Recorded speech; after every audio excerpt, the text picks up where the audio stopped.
starts where chaos begins. The signal in the noise, if you're willing to listen. Greetings, Internet faithful. I make no secret about the fact that this Substack and adjacent audio casts of my Substack articles are modeled heavily on my old podcast series called The 5-Minute Podcast, a vehicle where, in my very first episode, I laid down the following edict. What I don't want this to become is content that only exists to talk about the process of creating content. While some see the Ouroboros as a symbol of eternal cycles of destruction and rebirth, you can't eat your own tail without swallowing your own asshole. And I, for one, would prefer not to shit where I eat, creatively speaking. For all the pretentious affectations of magic circle theory and digital media, I remain unmoved. Because moving in circles and spiraling are two very different trajectories. Which is why I break rules. What to write, when to write, how to publish, who the audience is supposed to be. I ignore all of it. If you came here for a consistent stream of prepackaged content snacks, you're in the wrong place. Rule breaking is oxygen, and I plan to use it as fuel to light shit on fire. If you've never watched a professor grind their molars into dust because you torched their sacred 3-act structure, you've never lived. And no, I will not be taking questions about the inherent contradictions of writing about creating content after publicly stating that I find content about creating content abhorrent at this time. If that makes your head hurt, good. Grab a nice big bottle of aspirin because I have no intention of going easy going forward. Speaking of awkward segues that come out of nowhere, people keep telling me I should write a book. Too many people. And not just family members who are genetically required to applaud whenever I put words together. Even strangers. Even co-workers. People with no skin in the game who still insist, you should write a book. What they really mean is, please compress your chaos into something bound and skimmable so I don't have to endure it in real time, or can at least prepare myself in advance with sufficient quantities of alcohol to dull the impact. It's a compliment disguised as a dare. A book isn't ephemeral. You can't delete it at 3 a.m. when embarrassment kicks in. It lingers. It stares back at you from the shelf. So when people say, write a book, they're not asking, they're challenging. Prove it. I dare you. Maybe I will. Not yet. Besides, this Substack and the accompanying YouTube uploads aren't my first brush with self-publishing. Far from it. I cut my teeth as an editor of my college newspaper back when ink and paper still mattered. It was chaos. Half the staff was drunk, the other half was high, but somehow we hit deadlines, and some of it was even worth reading. Editing taught me one thing. Deadlines are cruel gods, and worshipping rules over results is suicide. After college, I ran my own webzine during a more lawless time on the web of the late 1990s through the early 2000s. It was a Frankenstein's monster of interviews, essays, experiments, literary trash, and the types of thoughts that make human resources departments very nervous. It lived. It died. It still haunts me, whispering, "At least you tried." Then came YouTube. Or rather half a dozen channels, maybe more. Hosted, co-created, abandoned. All either defunct, crap, embarrassing, or some ungodly combination. You're not getting links. My graveyard of failed projects is already full, and I'm good with not turning my old work into zombie content. Fuck that.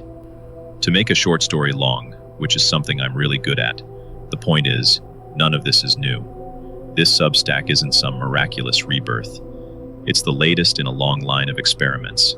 Some worked, most didn't. All of them mattered. I've said it at length, but it bears repeating. Creators burn out because they treat their work like a video game. Levels, metrics, reward tiers. Publish 3 times a week, earn a badge. Grow your audience 20%, unlock a sponsorship.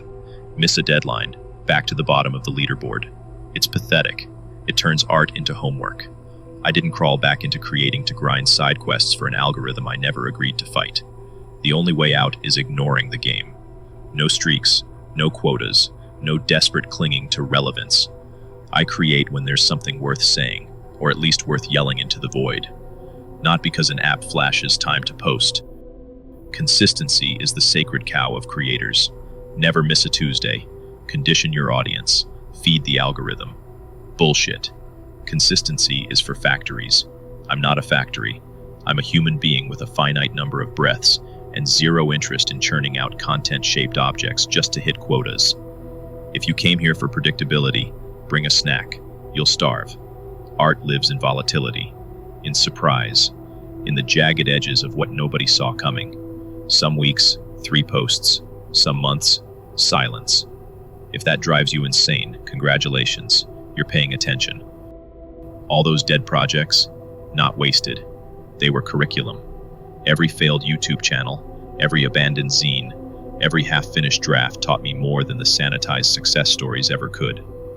Failure strips away ego. It smashes the fantasy of being a misunderstood genius. It leaves you with a disquieting truth. You didn't hold anyone's attention. You missed the mark. You couldn't deliver.